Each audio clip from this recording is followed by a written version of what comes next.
H.M. Ahmad Cema, H.A. S.Y. Khilafat telah berdiri. Jemaat Ahmadiyah Indonesia 1995. Narasi Wirayudi.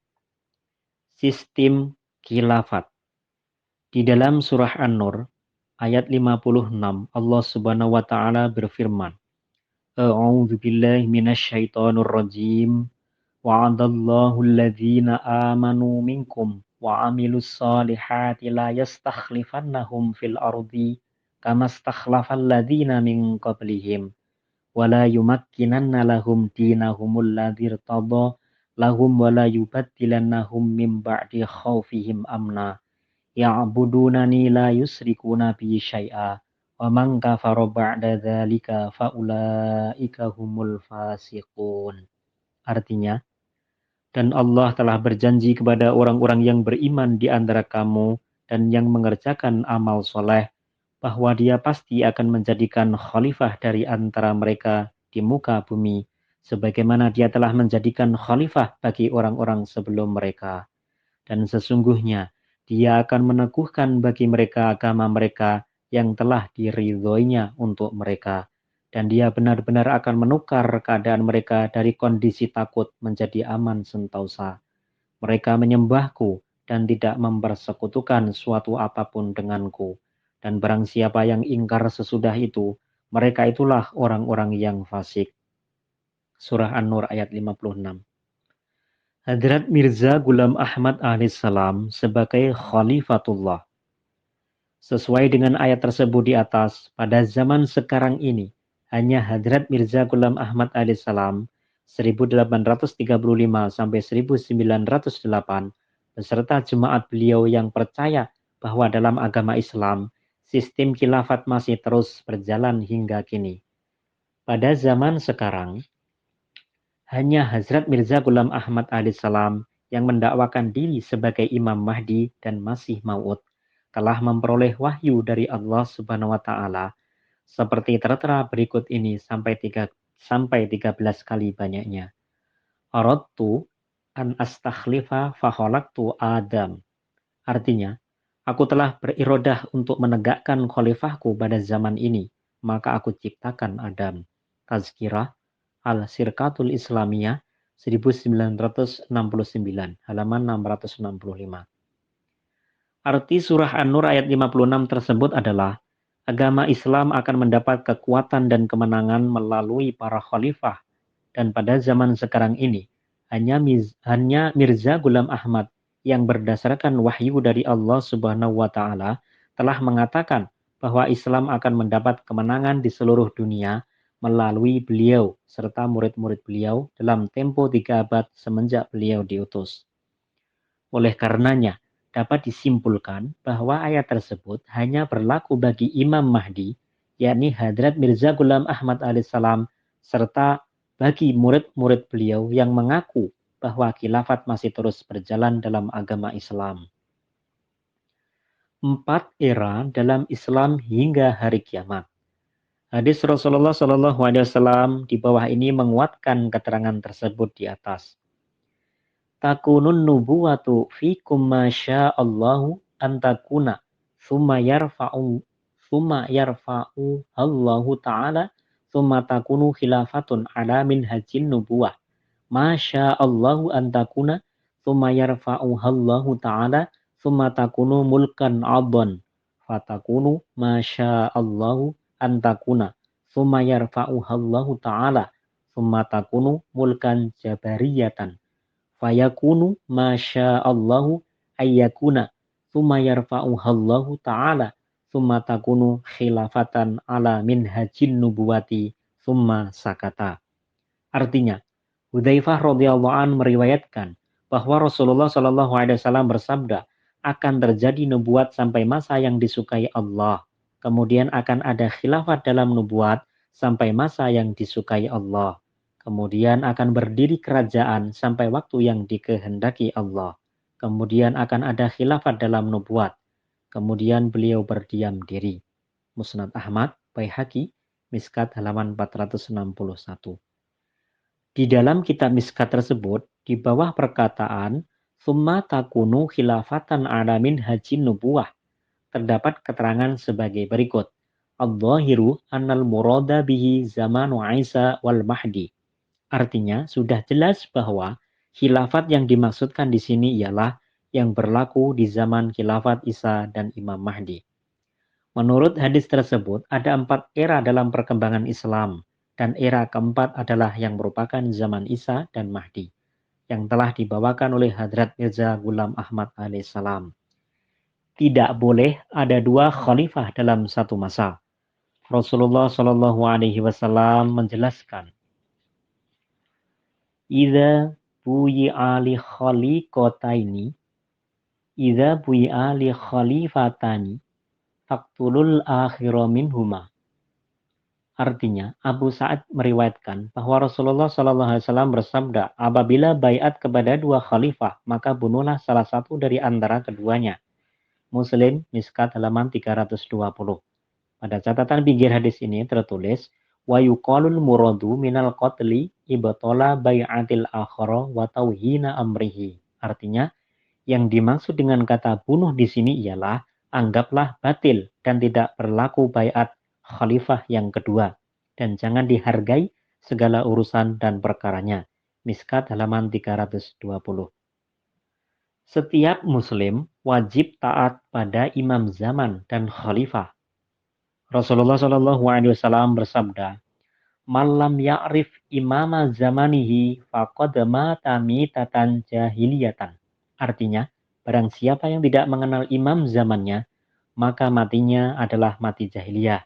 Abu Dawud, Kanzul Ummal, Biharul Anwar, halaman 45. Merujuk pada hadis tersebut, di zaman ini hanya ada seorang yang mendakwakan diri sebagai Imam Mahdi dan dilengkapi dengan tanda-tanda khusus dari Allah Subhanahu wa taala, yakni Hadrat Mirza Ghulam Ahmad alaihissalam. Hal itu menunjukkan bahwa pada zaman ini khalifah hanyalah Hadrat Mirza Ghulam Ahmad alaihissalam. Oleh karena itu, beriman kepada beliau alaihissalam adalah wajib hukumnya bagi setiap orang muslim. Segolongan Islam selalu berada di atas kebenaran.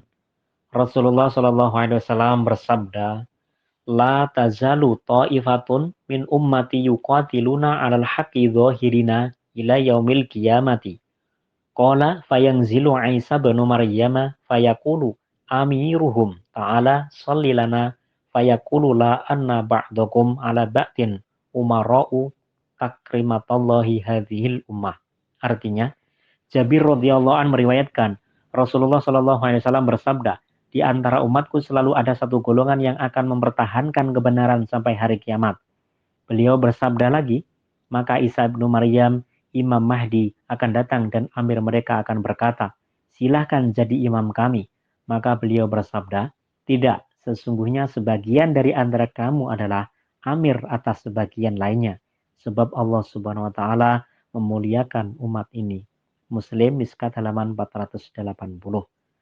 Kata tidak pada hadis ini bukan berarti Imam Mahdi tidak mau menjadi imam.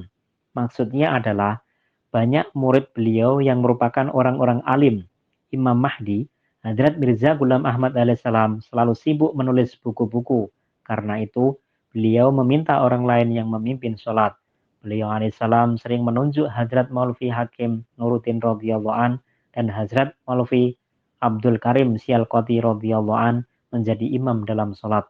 Namun kadang-kadang beliau sendiri juga memimpin sholat sebagai imam. Para mujadid, pembaharu dalam Islam. Rasulullah Shallallahu Alaihi Wasallam bersabda, Innallaha azza wa jalla yab'atsu li hadhil ummati ala ra'si kulli mi'ati sanatin mayujaddidu laha dinaha. Artinya, Abu Hurairah radhiyallahu an meriwayatkan Rasulullah Shallallahu Alaihi Wasallam bersabda, sesungguhnya Allah Subhanahu Wa Taala akan mengirimkan untuk umat ini pada permulaan setiap 100 tahun seorang mujadid pembaharu yang akan memperbaiki agamanya. Abu Daud dan Miskat halaman 36. Sesuai dengan hadis ini, berdasarkan petunjuk-petunjuk dari Allah Subhanahu Wa Taala, Hadrat Mirza Ghulam Ahmad alaihissalam, Imam Mahdi dan Masih Maud telah mendakwakan diri sebagai mujadid pada akhir abad ke-13. untuk ribuan terakhir masa dunia ini. Berikut ini, berdasarkan hadis tersebut, kami tuliskan daftar nama-nama para mujadid yang telah datang sesudah Nabi Muhammad SAW yang tercantum di dalam kitab Hijajul Kiromah halaman 135-139. Abad pertama, Umar bin Abdul Aziz. Abad kedua, Imam Syafi'i. Abad ketiga, Abu Syarah atau Abul Hasan Asy'ari. Abad keempat, Abu Ubaidullah Nisyapuri atau Abu Bakar Baklani. Abad kelima, Imam Ghazali. Abad keenam, Sayyid Abdul Qadir Jailani. Abad ketujuh, Imam Ibnu Taimiyah atau Khawaja Mu'inuddin Kisti. Abad ke-8, Hafiz Ibnu Hajar Asqalani atau Saleh bin Umar. Abad ke-9, Imam Suyuti. Abad ke-10, Imam Muhammad Tahir Gujrati. Abad ke-11, Mujadid Alif Sani Sarhindi. Abad ke-12, Syah Waliullah Muhadas Delwi. Abad ke-13, Sayyid Ahmad Berelwi. Dan yang ke-14, Imam Mahdi dan Masih Maud. Pada permulaan abad ke-14 ini telah lahir Hadrat Mirza Ghulam Ahmad alaihissalam, Imam Mahdi dan Masih Maud sebagai mujadid, dan tidak seorang pun yang telah mendakwakan diri sebagai mujadid selain beliau alaihissalam pada era ini. Perlu diperhatikan bahwa seorang mujadid adalah orang yang selalu menjalin hubungan dengan Allah Subhanahu wa taala dan ia menerima wahyu serta ilham dari Allah Subhanahu wa taala. Orang seperti ini disebut alim Rabbani, dan seorang alim Rabbani ialah orang yang berhak untuk itu sesuai dengan petunjuk Rasulullah SAW. Ulama'u ummati ka'ambiyai bani Israel. Artinya, ulama dalam umatku sama seperti nabi-nabi Bani Israel. Oleh karena itu, seluruh mujadid yang telah datang di setiap abad lalu, walau tidak disebut nabi oleh Allah Subhanahu wa taala, tetapi dalam pandangannya mereka sederajat dengan para nabi Bani Israel. Maksudnya ialah sesudah Rasulullah SAW, untayan nubuat tidak terputus, masih tetap berjalan dan terbuka. Dalam hal ini, memang tidak dapat diragukan lagi bahwa di kalangan umat Islam sendiri telah banyak timbul perpecahan, sehingga tidak jarang timbul perselisihan antara sesama. Akan tetapi, mereka hendaknya jangan putus asa. Allah Subhanahu wa taala telah berjanji sesuai dengan firman-Nya dalam Al-Qur'an surah An-Nur ayat 56. Orang-orang beriman dan selalu beramal soleh, Allah akan menjadikan khalifah bagi mereka, dan dengan perantaraan khalifah itu, Islam akan mendapat kekuatan kembali. Selanjutnya sesuai dengan hadis-hadis Musnad Ahmad maupun Miskat yang tertera di atas, Rasulullah SAW telah menjelaskan kondisi umat Islam dalam 4 era. Yang pertama, era Rasulullah SAW sendiri. Yang kedua, era Khilafat Rasyidah, yakni Abu Bakar, Umar, Utsman, Ali radhiyallahu an. Yang ketiga, era kerajaan-kerajaan Islam. Dan yang keempat, era nubuat dan khilafat. Kemudian berdasarkan hadis-hadis Rasulullah SAW dalam Sahih Muslim dan Miskat, terdapat sebuah golongan Islam yang selalu tegak di atas kebenaran dan selalu dapat meraih keunggulan serta kemenangan. Dengan demikian, sesuai ayat suci Al-Quran dalam surah An-Nur ayat 56, Allah Ta'ala telah mengangkat Hadrat Mirza Ghulam Ahmad alaihissalam sebagai khalifah di akhir zaman ini. Khilafat beliau berlaku sampai hari kiamat. Dan setelah beliau alaihissalam wafat, para khalifah beliaulah yang merupakan mujadid. Tidak akan ada lagi mujadid di luar khilafat beliau. Kedudukan khalifah adalah lebih tinggi daripada mujadid, sedangkan seorang khalifah dapat otomatis berperan sebagai mujadid pembaharu. Nubuatan Imam Mahdi tentang khilafat beliau hingga hari kiamat. Hadrat Mirza Ghulam Ahmad alaihissalam menuliskan, alhasil, dia memperlihatkan 2 macam kudrat. Pertama, dengan tangan para nabi diperlihatkannya tangan kudratnya.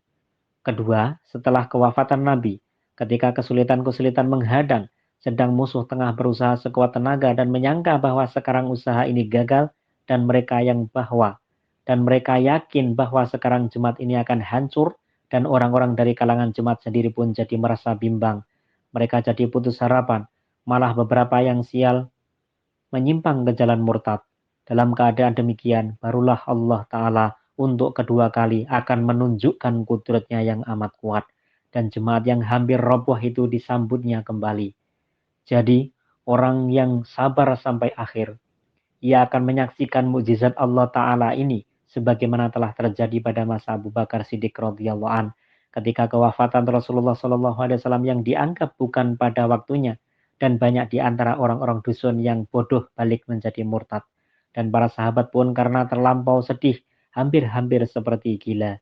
Saat itulah Allah Ta'ala menegakkan Abu Bakar Siddiq radhiyallahu an untuk sekali lagi memperlihatkan kudratnya, dan Islam yang hampir runtuh itu ditopangnya kembali, dan dia telah memenuhi janji yang difirmankannya, yakni A'udzubillahi minasyaitonirrajim wala yumakkinanna lahum dinahumul ladzi irtadha lahum wa la yubaddilannahum min ba'di khaufihim amna.